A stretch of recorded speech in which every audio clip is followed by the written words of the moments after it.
But we are talking about the good things about New Age B schools. What I really want this podcast as well to be for someone to understand why they should not join, what they will miss out by joining a New Age B school. Especially the alumni network. For example, I was watching a recent YouTube video. Someone said, I am paying 20 lakhs plus in IIM Calcutta just to be in a WhatsApp group. What are the kind of recruiters coming in to hire? To give you few names, Scapia had come, Razorpay come, Swiggy had come, Whole Truth had come, and BharatPay has hired folks from us, and all these names to be given. I can understand from your words, you have had good experiences, you have very good things to say about your respective B schools.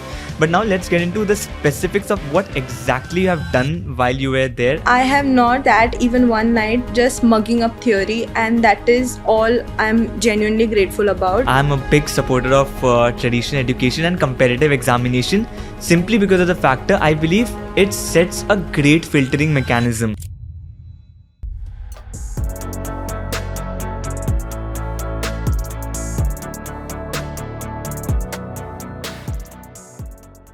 So I put up this post on LinkedIn looking for students from New Age B schools to come on my podcast. I'd been getting a lot of queries around the New Age B schools, also the alternative MBA programs, to make a detailed video around these. But my knowledge in this field was also very limited, except a few B schools that I've visited. So I decided the best way out is actually calling students to share their experience. And in this podcast, we have two students from two different New Age B schools who will be sharing their experiences. See, you already know I've been a big supporter of traditional MBA education. However, the purpose of this podcast is to listen to these student experiences and uncover the differences between traditional curriculum and the new age curriculum.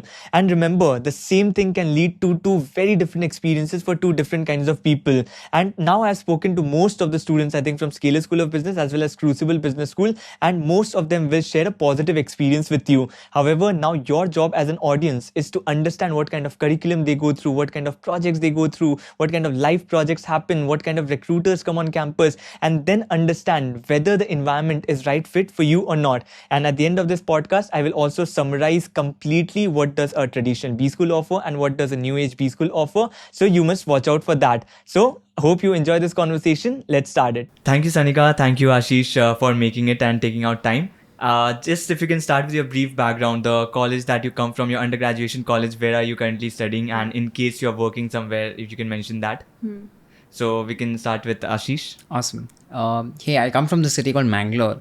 That's where I did my undergrad also. I did, with a great difficulty, I did my engineering. Somehow managed to pass. But mostly I started my startup journey there, which I still continue to do so. Then around a year and a half ago, I wanted to do an MBA. And that's when I got into the Scalar School of Business, their first cohort actually there. So currently I'm still a student there, but since last 6 months, as a part of the course itself, I'm also working at this brand called the Whole Truth, which is a clean label protein food brand. Okay. And Sanika, you? I come from Mumbai itself, and I started my PGPM from Crucible last year in August. And before that, I completed my graduation from ML Dhanukar here only in Villeparle. Got it. So you both of you come from New Age B schools, which is the purpose of the podcast as well, to understand from your experiences when they say about experiential learning, calling industry mentors, what exactly it means, so that students can understand what it is to study in a New Age B school. Okay. So before deciding, because both of you come from the first cohort of your respective B schools, so before deciding on joining this B school, what factors did you consider? So we can start with Ashish again.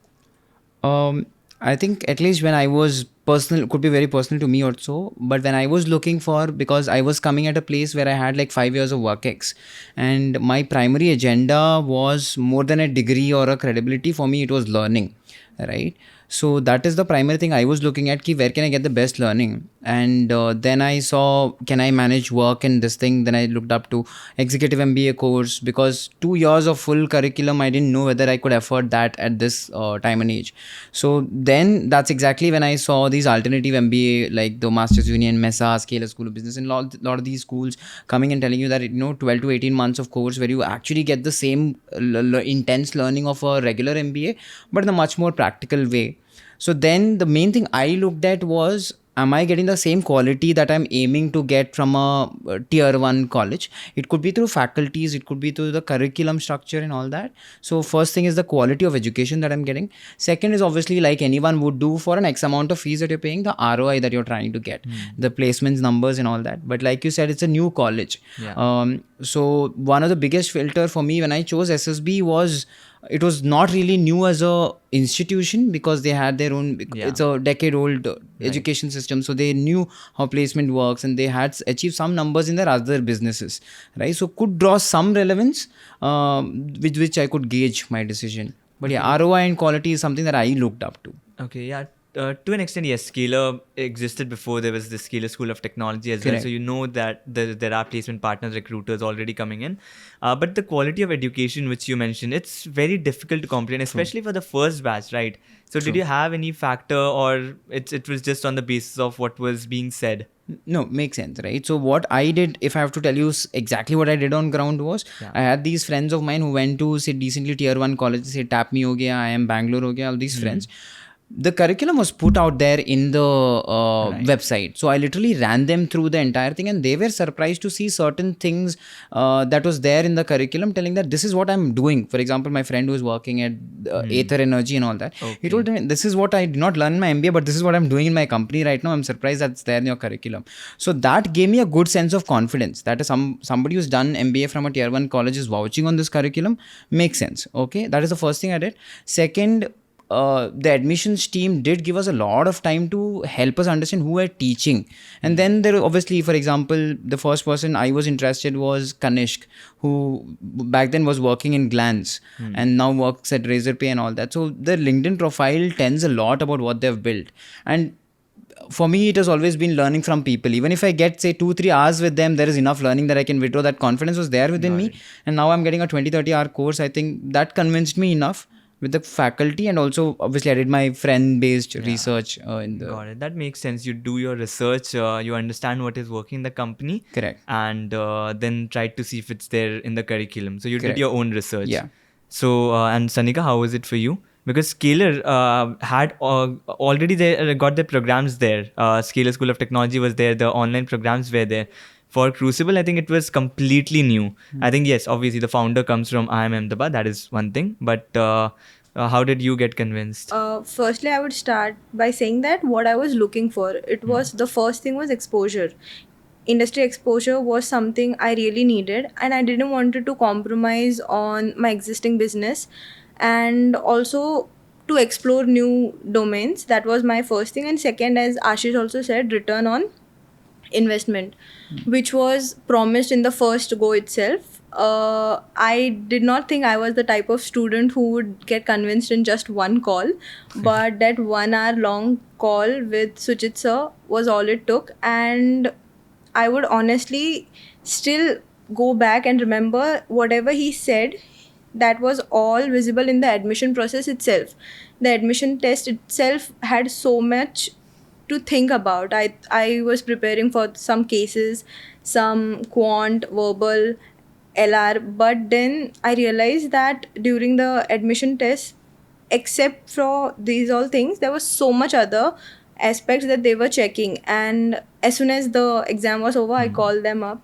I told them that this was all I prepared for, and this all came, and they appreciated the honesty, but they said ki this is what you should expect. This is what this school is about. And at every step, the expectations were very clear. And even I remember till the very end day, sir telling me that this is what you will get. And you should be confident that you will be able to commit. And till now, they make sure that we all are aligned on the same thing. Got it. But it's the first time I've seen someone being sold off through an examination after an exam. But I think when you talked to Sajid, that also helped you to an extent. Yes. So coming to the experience, okay, that you thought that this is going to be my expectation after your research and talking to the founder. But now that you are already studying there, so what has been your experience like, starting with Ashish again, because you're through the program right now, so you have already almost at the end of your program. 1 month remaining. Right. So how has been your experience? I think great. Honestly, great, right? For example, whatever expectations was set, it could be very similar to how she was saying. We were having long conversations before the admissions itself. That this is what you have to expect. It could be with the as basic as placement numbers to how your day is gonna look in SSB, right? So that was there, all promised and delivered right there, because there was no over promising happened, which was very carefully done, and that's something that I like. I mean, even as a founder myself, that's my biggest ethos. I don't want to over promise and under deliver. Rather, I would do the other way around. That's what SSB also tried doing with us. While there were so many hiccups like any new product would have, right? Yeah. But there were good feedback loops that was there. We had monthly town halls and all that, which did contribute a lot to making the entire experience better, and also the next cohorts better. Yeah. Right. So that is something that we really loved, because founder, say Anshuman or Abhimanyu or Vidit, who is leading this entire program, is literally coming down and sitting in front of these 50 people who have trusted them for their first product, and is taking feedback continuously month on month and trying to improve every way they can, right? And we've seen these improvements also. But as an experience for me personally, I would say, for me, all the check boxes that I was being promised was delivered in terms of academics ho gaya, placements ho gaya, and all that. But yeah, it had its own time in this thing, but it was all delivered without any complications. On top of that, one thing I really enjoyed in terms of experience, which added to my learning, is that the access to people. For example, the first time I still remember, within like 1 week, I managed to get like 2 hours with Anshuman. For me itself, that moment I was standing in SSB where this guy worked with Mark Zuckerberg in Silicon Valley. I mean, going to Silicon Valley itself is a dream for half of the engineers who have come out of India.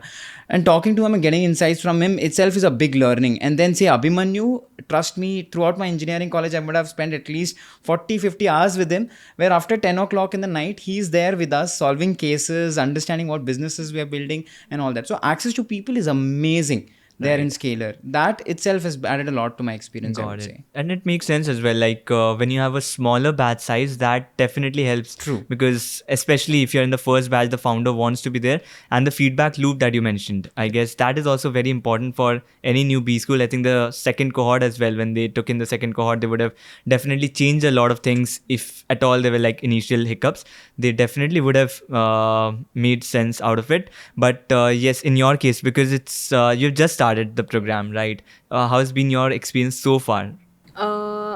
Honestly, I don't know what to expect anymore, because every week, as I said, we are the first batch, due to which we have so many new opportunities coming, and everybody is excited because our calendar is a bit dynamic. So right now I'm coming from a live project, and though we have things planned up, but there are so many workshops and so many new opportunities. Up till now, I think I have not sat even one night just mugging up theory, and that is all I'm genuinely grateful about. Whenever I'm talking to my friends or my family back, I have so much to tell them, so much to teach them, and none of that comes through any part of textbook. That is one thing. And secondly, I would say I personally love it when the person who is teaching me is giving me examples of what they are doing in their job currently. So these make sense as well, because obviously you get people from the industry, you get easier access to some of the leadership team. But we are talking about the good things about New Age B schools. What I really want this podcast as well to be for someone to understand why they should not join, what they will miss out by joining a New Age B school. And I really want to ask, from your experience, do you think, or what do you think you are missing out by not being a part of, say, a traditional B school? One thing I would say, that's something I felt, because I got a chance to be in, say, IIM Bangalore for 6 months during the incubation I was there. In comparison, apples to apples, one thing I felt was the kind of structure and the foundation level that you get in the entire education experience, I'm saying. It is much more stable there, right? And second thing, if you're wanting to do a traditional MBA, if you're doing it in tier 1 college, it can be as good or obviously more good than a alternative MBA, because you will have your own benefits of the brand, the network, especially the alumni network. For example, I was watching a recent YouTube video. Someone said I am paying 20 lakhs plus in IIM Calcutta just to be in a WhatsApp group, which is the most biggest asset of my life right now, right? That is the one thing I would say I'm missing right now, but gradually might go on building Right, it. especially being the first cohort as well. But yeah, the alumni network is a very, very big advantage, especially for the IIMs and Tier 1 B school. And another thing you specifically mentioned, which is the professors coming in. While yes, a mix is great, but I definitely enjoyed my time learning from some professors who have maybe not coming from the industry, but they have done their PhD. They have coming from a very hardcore research background, so they bring that depth, as well as they have been consulting here and there to other firms, in not exactly in the capacity of an employee, but more like an external consultant, so they can bring in a little bit of experience. So I really enjoyed that. And yes, one thing which you mentioned as a benefit of traditional B school about the feedback loop, for traditional B school, I think that one thing was missing, especially because of the fact the way you select your mentor or a particular course, the way they do it is, first they have to roll out an entire thing that, okay, this course we can take in or not, and then there would be applicants who would say that this is my course structure, and then they will do a complete CV review of that particular professor, then they will interview and then float out the course, which takes a lot of time. So especially for the new age courses, say in terms of AI, every time it's changing, like 3-4 months it changes. Correct. So if you take 6 months for approval of a course or 1 year for approval of a course, and you want to introduce it the next year, the entire concept or the entire course curriculum actually would have changed. True. So that was one thing specifically I can say about traditional B schools. But yeah, I thoroughly enjoyed it, and I really believe if I had to go back, I would definitely have chosen it again. But yeah, Sanika, from you, what do you think you might be missing out on? As you said, the depth of knowledge that some professors have is not the same in newbie schools. For me personally, it is the campus, and secondly, our internship starts much later. The season will officially start 6 to 8 months later, which is I don't think the case with IIMs. They start within 3 to 4 months, and the companies also you have an idea. But for us, it is not the case. And lastly, I would say it is a positive point though, personalization. I think the personalization in that level and in that detail that newbie schools offer, I don't think traditional MBA colleges will be able to offer. Also, the batch size is also small, and one thing that I think it is important is to connect with the faculty. As you said, people are paying 22 lakhs to just be in a WhatsApp group.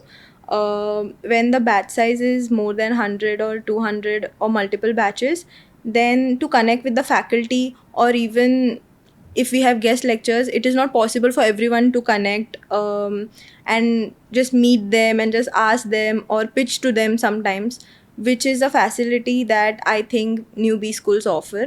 Got it. So campus size, probably that is something Yes. that can be made better. And obviously traditional B schools, you have a full campus Yes. and completely everything happens inside the campus. And the other thing you mentioned was the internship. Yes, Internship. internship. That is, it starts a bit late. Yes.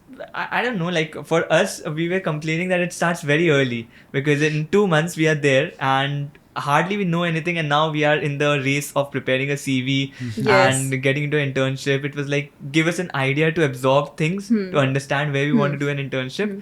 But yeah, different things and different experiences, obviously. And that's also what I want to understand in this podcast, because one similar thing can, two people can have very different Yes. experiences True. for the Yes. same thing. Especially when it comes to the hustle culture or anything like taking initiatives. One thing I believe would be the difference as well between a new age B school and a traditional B school would be the kind of initiatives that you have to take yourself. In a traditional B school, especially for someone like me, it was helpful that a lot of things were spoon fed to us. Example, internship, they come to a campus and we just sit for the companies. It's not that we have to reach out or cold email them. As well as for the live projects, it's mostly comes from the clubs and we just sit for the interview and just crack it. So if we are good enough to crack the interview, we make it there. And new age B schools, I believe the kind of initiatives that you have to take is Yes. a little bit more compared to reaching out to people and someone might not actually like that approach. In terms of, if you just compare it to the kind of brand you want to get into, that also tells you which B school would be more suited for you. Yes. True. It's more of a, if you are more of a 0 to 1 kind of a person, probably a new age B school will take you to True. companies that are offering that. And if you want to say get into a role, say in HUL, PNG kind of a marketing role, yes, maybe a traditional setup is also how these companies operate. So that is more suited according Makes to the profile. sense. So, okay, I'll just go to the specific experiences now, because what I want to understand is, obviously, I can understand from your words, you have had good experiences, you have very good things to say about your respective B schools. But now let's get into the specifics of what exactly you have done while you were there or while you are here in your respective B schools, so that the students can understand that if the same experience would be good for them or not. Because as I said, one thing can have different experiences for two Correct. different people. So if you can specifically mention the projects, the case simulations, or maybe the live projects, or any kind of simulation that you have done during your time, so that the students understand whether this is something I want in my B school or not. And this time we can maybe start with Sanika. Okay, so I would first go about the live project. The first live project that we did was with GrowFit, where we had to conduct market research for the company and understand the TAM, SAM, SOM. It was the project that we got initially within the 2 months of the curriculum. Secondly, which is one of my favorite, was a project that we did with Yashika Chug from Delhi. She was also a researcher, and she made us go to our city mall, and there she just wanted us to observe and understand how consumer behave. And we have always studied that a consumer is never rational, but watching that out come practically, not just through a category but various category, and then coming back in class and discussing and understanding how we can apply these learnings, that is my second one. And we have covered at least 10 projects. One was the cold calling project with Believe in Education, where we had to conduct 100 calls for MBA students and understand, we have been in that place, how frustrated it is, how many calls we get, and, to even survive the call without the person getting irritated and just hanging up on us. That was one project, and we understand how sales works. Then the another one would be the Vijay Sales project, where we had to shadow the manager and understand how the inventory works, how the store operates, what is the merchandising, and we all were given different stores. So all, even though we were working for the same company, same role, we all had different learnings. A store set up in a high footfall area versus a store set up in a mall, how differently it operates. How many months it has been? It's probably been 3-4 months, right? Or It's been almost 6 months. it's been 6 Yes. months. In 6 months, it's a lot that you have already It's a done. lot. I'm thinking, should I list down the live project first, or the internships first, or No, I think we have got the stimulations? gist that we wanted out of it. So you are Yes. actually going to the stores. Yes. You are working with the employees there, and you are obviously executing the functions Yes. and learning out of it as well. Then you come Yes. back to the classroom and probably make some kind of a report, or Yes, report. I would say we rarely made any reports. There were just 1-2 reports. We had to present it through comic book or storybooks. okay. So we have to make them, and this is how we realize the learning becomes easy to capture when it is presented in simplest form. Okay. Reports, presentations can be made, but how do I teach what I have learned in these few days or few weeks by Yeah. just a story process? Because comic book you cannot really write a lot like you can in a Yes, presentation. yes, So yes. comic books you have to write it in 2 sentences maximum. So it's a Yes. good way of summarizing. Yes. And Ashish, you? I mean, first of all, I'm wrapping my head around the entire comic. That's a very nice idea, I must say that. But yeah, coming to the entire project, lifestyle at Scalar School of Business is such a way that firstly, the exams is very open book and all that. Like she said, we never had to mug up anything, right? The questions itself are case-based questions. You can literally take your notes in the classroom and then figure out how to decode and come up with a very practical answer. But in equal weightage was given to projects in every single subjects, right? And most of them were in such a way that we had to take data from the real world. For example, imagine when Narali was teacher was teaching us valuations, we had to pick a stock from the stock market, understand its intrinsic value valuation and extrinsic value valuation and all that stuff, and come up with the entire difference between these two, right? So the real numbers were taken from the public and understand how this works. And also we had projects like in the same subjects, how contribution margins are structured in Zepto differently versus Blinkit differently, because back then they were learning, working in a franchisee model versus inventory model. So when we are picking these real world information and doing a project, there itself a lot of learning is happening. This is how the academical projects was going on. Other than this, we had our clubs. For example, I was leading this entrepreneurship club. We had like 4 or 5 clubs from product, entrepreneurship, marketing and all that, where every month there was some problem statement coming from a startup that we students used to outreach and get these problem statements. And the college also contributed towards these real world problem statement. For example, one of the biggest projects we worked in our entire MBA was Mokobara's project, where we had to present, it was like a 1.5 month long project where we had to do market research for such a big brand, which is like a VC funded company, changing the entire luggage system, and understand how they can enter a new market in the APAC region. We called everybody from Australia, Indonesia, and understood how they travel, how they put in their cabin bags, how do they carry their school bags and all these, and reaching out to those people from abroad sitting in a small city in Bangalore, right, was a great learning. And like she said, putting so much efforts of 1.5 months to a 10 slide, and that too presenting it to the founder himself of Mokobara, is a lot of stake in place. So yeah, like I was also there in your campus a day before the final presentation for Mokawara had to happen, and you guys really did a good job, all the teams. But because you are almost at the end of your programs, I think a lot of recruiters have already come in. So just want to understand from students' perspective, what are the kind of recruiters coming in to hire? Say what happens in SSB is like we have a good mixture of stable companies and very early stage companies, right? Again, depends on the choice of the student on what kind of companies they want to work with. For somebody like me who has been in the startup ecosystem where 0 to 1 was the major thing, I wanted to work in a company where 1 to 100 scale is happening, and there is more focus on a lot of branding, because I wanted to work into the branding segment.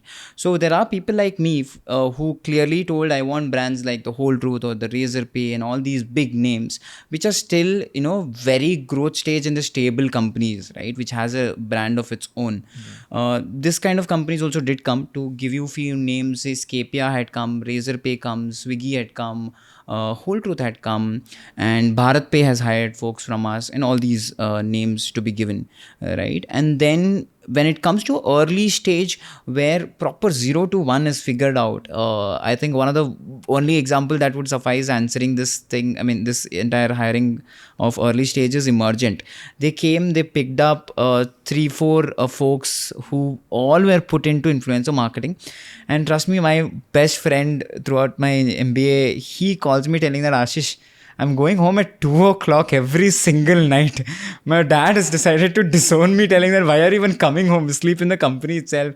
And I'm starting my day at 9 in the morning and I don't know what to do. And it's a different culture altogether, right? I know it could be this thing, but when that company is creating that much amount of result that no other AI company is able to create. Today they are in 100 million ARR, which was not even a number, not even in tens, say 6 months ago for Emergent. And they joined when it was like 5 million ARR, and now I think Emergent has grown so fast that when these people joined, it was the 0 to 1 journey. Exactly. But now when they will exit, it will be 1 to 100 journey already. Yeah. So, early stage startups are also coming and hiring people who, because the cohort has a good mixture of people coming from Uber who knows how 1 to 100 is working. Yeah. And there are people like me who understand how 0 to 1 is working. So there is a good mixture of companies coming in, I would say. And coming to you, Ashish, as well, because again, a lot of people from your cohort would be pursuing entrepreneurship as well, might not have chosen to go with a recruiter, and you as well are pursuing entrepreneurship, but obviously you decided to go with Whole Truth as well. But are there people pursuing entrepreneurship? Yes, for example, I mean, I would say when it comes to entrepreneurship, I would keep it in such a way that who are not opted out of who have opted out of placements. So there are two folks taking two different directions altogether. And for example, we have somebody named Ayush Pujari who comes from proper CA finance background, and he was the class topper of our entire cohort, right? And he strangely fell in love with this problem of when how AI can solve the problem of corrections of paper of UPSC candidates, especially during their preparations time of mock tests and all that, right? Because it takes a lot of time for their entire correction, and the feedback loop is very, very long. So he decided to create this AI tool. Again, he doesn't have any tech background and all that, and we were really happy on how passionate he was about the problem statement. He went to all these UPSC coaching centers, understood, bought all their handwritten papers, big loads of papers and all that for testing, and he got the chance to mingle with Scalar School of Technology student. Again, in the same campus, there are tech folks. All these 18-19 kids make us feel we are stupid altogether, but these are really smart folks who are able to build AI tool, and we as Bschool students are able to find proper TG problem statement, who exactly are we solving for, how much to price it at, and that entire marriage is happening, so the product is being built. All of it, again, every startup, any founder goes in, right? You have a fear that this might fail, and college is the best place to start. So Scalar also has promised him that even after college, for example, the college is ending in a month or two, right? Even after that, there is a proper placement supposed to given to those people who want to pick entrepreneurship as a journey. Got it. Interesting. And because this is also something a lot of entrepreneurs, when they're thinking about B schools, maybe traditional B school is something which has a very different objective. So entrepreneurship, and when it comes to experiential learning, maybe new age B schools can help you as well, and that's what I wanted to understand. But now let's quickly come to the selection process for both the B schools, because see, I'm a big supporter of traditional education and competitive examination, simply because of the factor I believe it sets a great filtering mechanism. But obviously the new age B schools are not big believers of these entrance tests, CAT or any of the entrance tests. So how does the selection process happen? How do you know that they are filtering out the candidates well? So maybe we can start with Sanika. If you have a CAT or let's say GMAT or any competitive exam score, it is great. But if you don't have it, then we have our own examination. There are 4 rounds. One is the first exam, where you would expect question and answers, but there are creative maps, there are recordings, and not just that, there are drawings through which you have to understand, and there are scenario based questions. And once you pass that, there are interviews, 2 rounds of interviews, and then there is a final interview again. In this process, as you said, that examination is not just a filtering output, but I believe for new age B school, it is also to get to know the student who is coming. And though examinations like the traditional examination might tell you where a student stands academically, but what type of person he is he a good cultural fit for your college? That is also something very important. And how he can contribute towards his growth, and is he willing to put the similar efforts, can really be seen through not just the examination but the interview itself. I remember my interview questions, those were 2-3 scenario based questions, but majority of them were just my personal questions. They would ask me about my one experience, and through it I remember Suchit sir asking me that when you say empathy, tell me how would you show that without giving me any corporate or college example. And I remember just answering that empathy is not something you need to realize in corporate or anywhere. It is just a basic thing. If you see your mom working continuously and you don't feel like helping her, that is a very minute thing. And these are some soft skills that cannot be tested through traditional examination. So my process was the chart. I had to draw my personality chart. Second was the examination. Third was the interview with Suchit sir, and there were followed 2 and final interview. Got it. And how is it for Scalar? And if obviously, what was the selection process at your time, and how, if it has changed, and if you know about it, please tell that as well. I think for our cohort, it was very similar to how Sanika is saying, right? So there was one round where we had to write a proper CAT-like exam, but I wouldn't say too basic, but an intermediate level exam. But there is proper data interpretation, logical reasoning, and all these VARC and all decent level is there, where we had to write an essay, and also they checked the fluency of our English through a video essay also being submitted. Once this was done, again we had to submit our resume and also all the academical proof for whatever qualifications we are submitting before PGP.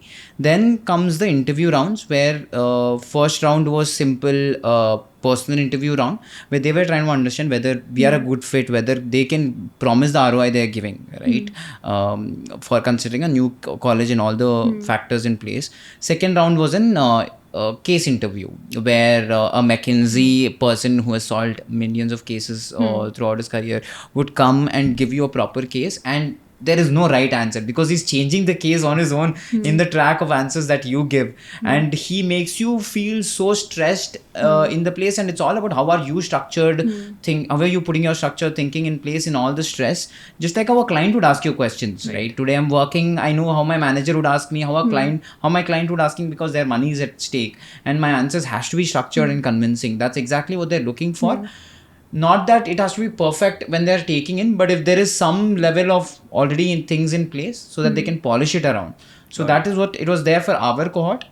But then came second cohort, where Scalar started pushing a lot of AI promises in the curriculum itself, because one of the feedbacks we also gave when we were working as an intern in a lot of companies, AI is being used significantly. Now it is not just to make things efficient here was what we are using AI, but to also build things as capable as ourselves. All these agentic AIs and all that. For example, when we are running ads, for example, say I'm running a CPM campaign, I would rather choose to create 40 different creatives and run it simultaneously, understand what is working with the algorithm.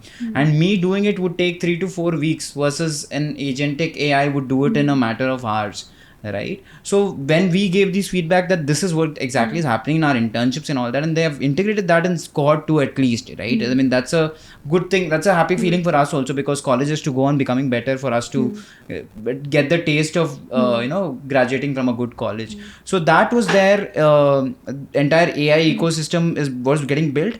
And the best thing I enjoyed was they started integrating right from the interview process. So while this was a two round interview for us, there is another first round interview now if you would join SSB, where an AI is taking an entire case round, right? For example, one of my junior was saying in the cohort 2, where he got a question that this is the unit economics of a pizza bakery in a Nexus mall in Korbangla. This is the rent, this is the square feet per rent, and this is the staff you have, this is the price of the bread and all that stuff.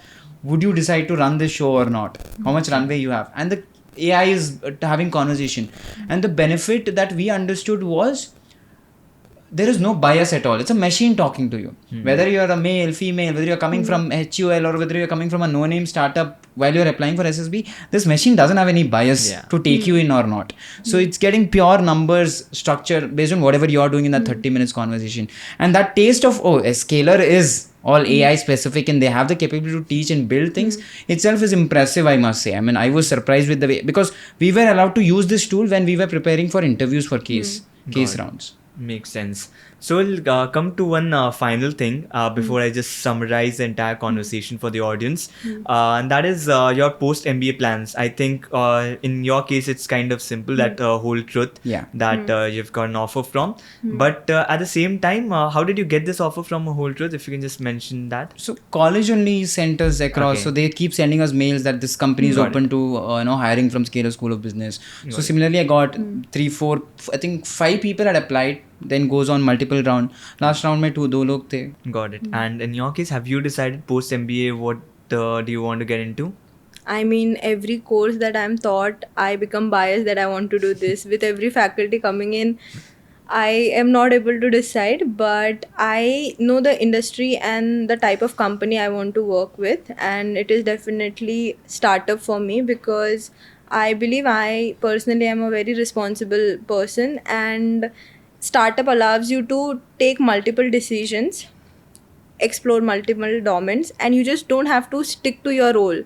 If you have time, or you just want to see ki, oh, you find something interesting, you can help them, you can learn from, and the opportunity that startup provides, I don't think. And I believe that I am in an age, and also the environment where it allows me to fail, experiment, and learn. So I don't want to leave that opportunity. Got it. Thank you so much, guys, for doing this, because I just want to summarize things for the audience, because the entire purpose of this particular podcast was to understand new age B schools and the traditional B schools, what each of them offers. And just to summarize it, for new age B schools, it's the feedback loop is much faster. So things as and when things are changing, the curriculum as well changes pretty fast. Access to people becomes easier, access to your founders and those things, because of the batch size, as well as because you have just started as well. So it becomes easier. It teaches a 0 to 1 journey. It is more on-ground learning. There is personalized learning, what I heard from you guys, and you get a lot of faculty who come from the industry. And comparing it with, say, a traditional B school, what you get in a traditional B school is probably, first of all, definitely a bigger campus size. And there are curriculum, a stable curriculum, which probably can change and fluctuate a lot in a new age B school. A kind of an MNC structure, faculty with research inclination is what I believe definitely these B schools have. Some of them might like it and like that approach of a traditional B school. Some of them might not like. And obviously, it is a lot of things in a traditional B school, I believe during my time, was facilitated by the college, for which I believe in a new age B school, you have to be self-driven to grab those opportunities. So that is the kind of summary that I have pointed out or could gather from this conversation. So thank you so much, guys, for doing this. Thank you for having us. Thank you for having us.